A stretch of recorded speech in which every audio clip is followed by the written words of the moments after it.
governor is expected any time from now.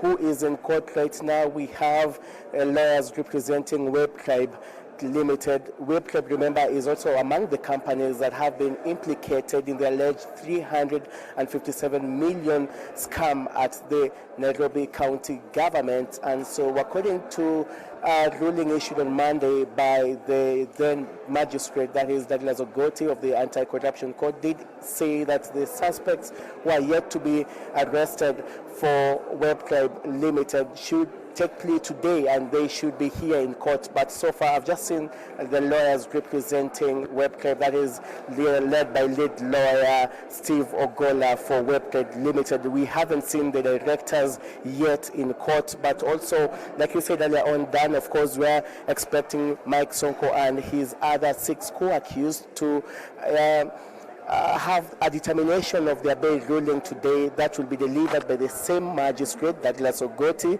But first, we expect the directors of Web Tribe Limited to take plea. But as it stands right now, Dan, the directors of Web Tribe are not in court, and sources also inform me that they won't appear since they have an order from the High Court not to take plea until an application they submitted through their lawyer Steve Ogola is heard and determined. So it will be interesting to see whether the anti-corruption chief magistrate Douglas Ogoti is going to accept that stay, or rather is just going to direct that the suspects take plea in court, and if they're not here, maybe the prosecution to be, to be given a warrant, to be issued with warrant of arrest for these particular suspects who have never appeared in court. Actually, since this matter started on Monday.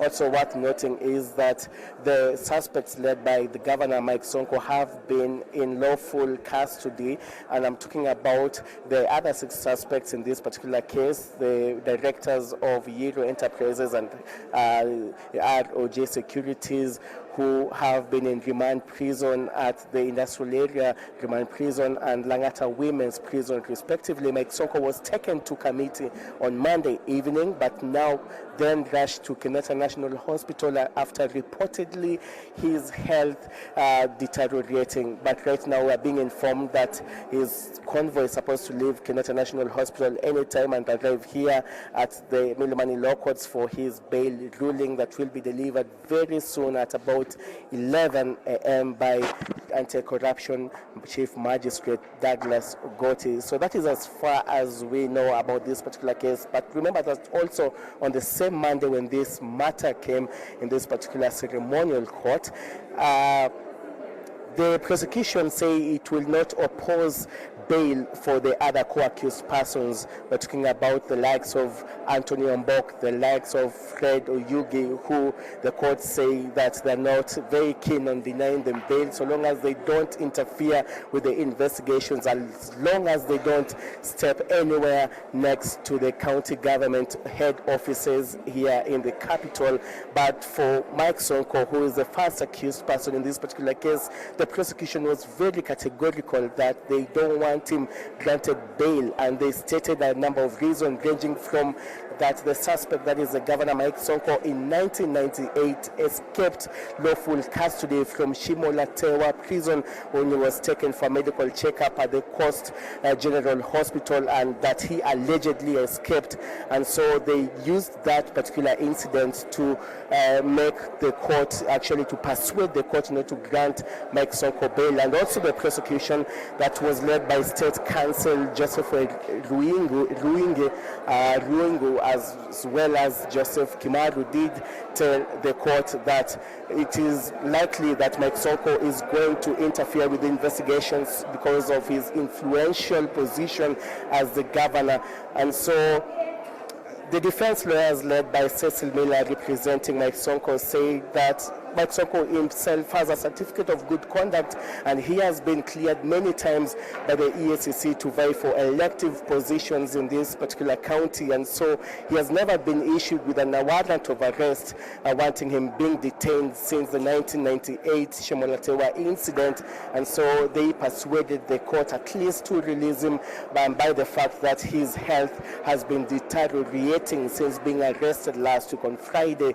And so it will be interesting to note how the Chief Magistrate Douglas Ogoti rules in favor of either the defense or the prosecution. And so we're just waiting for that moment to start, and it's going to start any moment from now. We expect the suspects led by Mike Sonko, who is the governor for Nairobi, to just make their way from that particular entrance until the dock, when they will listen or come to reality of whether they will be granted bail or not. But that is the update from the Milimani locals, and you can see behind me more and more representatives. I can see Kipchumba Murkomen, the Elgeyo Marakwet senator, and also who is on the Mike Sonko's defense team.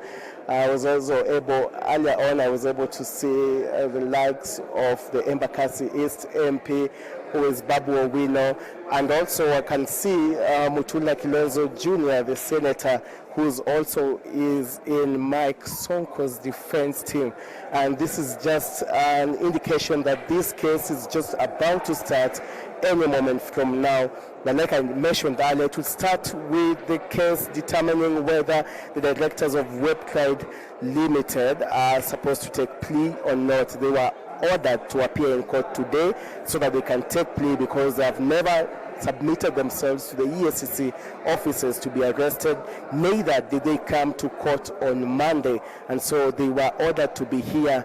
And if they don't appear, because as I speak right now, the directors have not come to court. Instead, they're being represented by their lawyer, Steve Ogola. And so it would be interesting to note whether the prosecution is going now to ask the courts if they can issue warrants of arrests for the suspects. But that is the update right now. Dan Mwangi, and a moment from now, we're talking about less than 30 minutes, Mike Sonko and other co-accused persons in the 357 million scandal allegations against them in the Nairobi County government. This case is just about to start.